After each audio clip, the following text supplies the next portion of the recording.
While missiles fly in the Middle East, another story is unfolding at sea. Two sanctioned Iranian vessels have left a Chinese chemical port and are heading toward Iran with heavy cargo. Could these shipments play a role in Iran's missile program?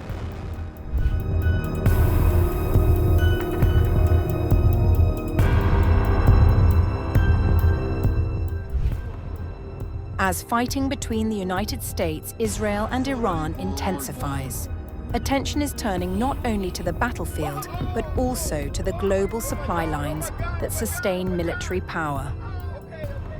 New analysis suggests that even as strikes continue against Iranian targets, shipments linked to Tehran's missile program may still be moving across international waters.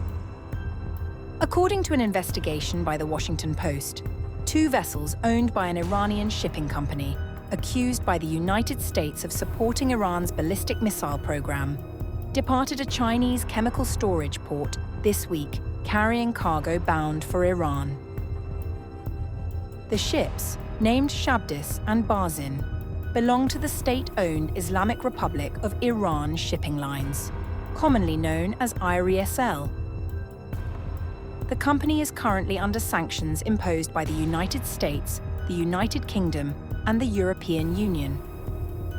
The US State Department has previously described IRISL as the preferred shipping line for Iranian proliferators and procurement agents.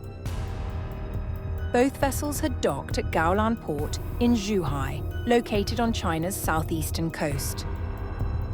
Miad Maleki, a former US Treasury official who worked on Iran's sanctions efforts and is now a senior advisor at the Foundation for Defense of Democracies, said, "The Gaolan port hosts some of the largest liquid chemical storage terminals in South China. The facility also includes sodium perchlorate, a compound considered a key precursor for solid rocket fuel used in ballistic missiles. The Shabdis, capable of carrying around 6,500 containers. The larger Barzin, with a capacity of approximately 14,500 containers, were observed loading cargo before departing the port. Satellite imagery and ship tracking data suggest that both vessels increased their draft, the depth to which a ship sits in the water after docking, an indicator that significant cargo had been loaded. Analysts say the most likely cargo is sodium perchlorate, which can be processed into ammonium perchlorate, a compound widely used in solid rocket propellants. Isaac Carden, a senior fellow at the Carnegie Endowment for International Peace, told The Washington Post that the circumstances of the shipment suggest a continuation of chemical transfers that have reportedly been taking place for more than a year. China could have held these vessels at port, imposed an administrative delay, invented a customs hold, any number of bureaucratic tools, but didn't. That's a deliberate policy choice made during an active war in which Beijing publicly calls for restraint. Given the track record, the most parsimonious explanation is that they're loading the same commodity they've been shuttling for the past year plus. The ships departed Gaolan port shortly after the United States and Israel launched strikes against Iranian targets. Data from the global intelligence firm Kepler shows that both vessels were in the South China Sea as of Saturday. The Barzin has since anchored off the coast of Malaysia and is expected to continue towards Bandar Abbas, a major Iranian port roughly 4,000 miles away, with an estimated arrival next week. The Shabdis remains underway and is projected to reach Iran's Chabahar port on March 16th. Both ports sit near the Strait of Hormuz and host major Iranian naval facilities. With Iranian missile depots already targeted in recent strikes, experts say the need for rocket propellant materials has become increasingly urgent. An Iranian Revolutionary Guard spokesperson, Ali Mohammad Naini, said on Sunday that the country's armed forces were prepared for at least 6-month, high-intensity, full-scale war. the capable and powerful armed forces of the Islamic Republic are fully prepared for at least a 6-month, high-intensity, full-scale war at the current pace. The missiles we have used so far mainly belong to the first and second generations, mostly produced around 2012 and 2013. In fact, we have not used the missiles that have been produced over the past 10 years at all, even though production in recent years has increased several times. In the period between the 12-day war and the Ramadan War, missiles equivalent to several years of production were manufactured. As the conflict continues to escalate, these shipments highlight how the battle over Iran's missile capabilities now extends far beyond the battlefield, reaching deep into global trade routes and geopolitical rivalries.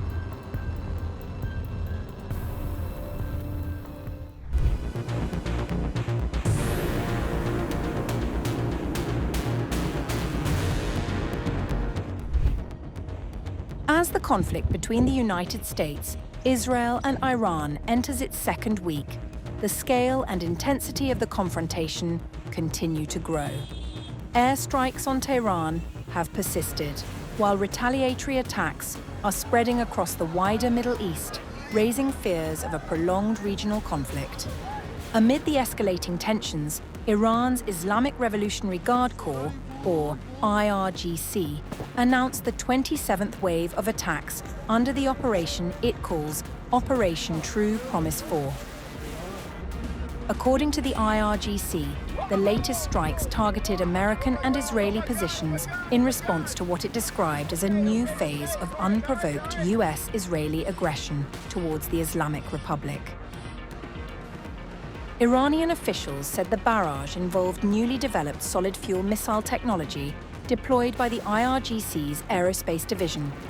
In an official statement, the force claimed, "In this strategic and multi-dimensional operation, Zionist military targets in Haifa were struck by the IRGC's Aerospace Division's new solid-fuel Kibar Shikan missiles, which possess terminal guidance capability up to the point of impact."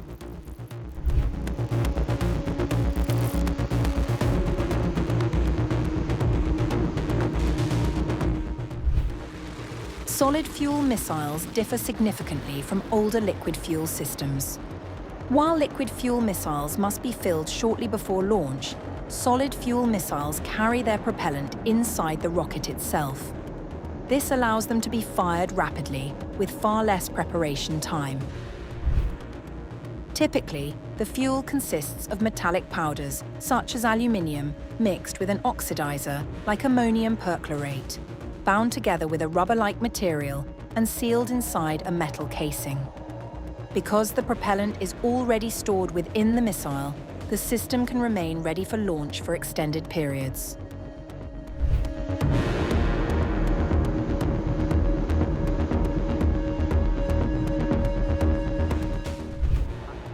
This design offers several operational advantages.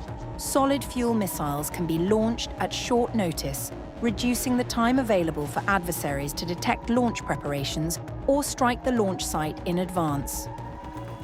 Many of these missiles can also be deployed from mobile platforms and fired from multiple locations, making them harder to track and intercept.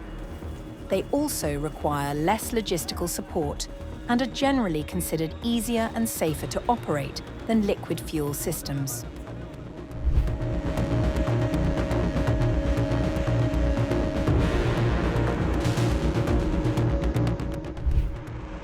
The missile used in the latest barrage, the Kibar Shikan, is a medium-range ballistic missile operated by the IRGC Aerospace Force. Its name, which translates roughly as Fortress Buster, reflects its intended role in striking heavily defended targets. The missile is around 4 meters long and weighs roughly 1,500 kilograms, giving it the capability to reach Israel from western Iran.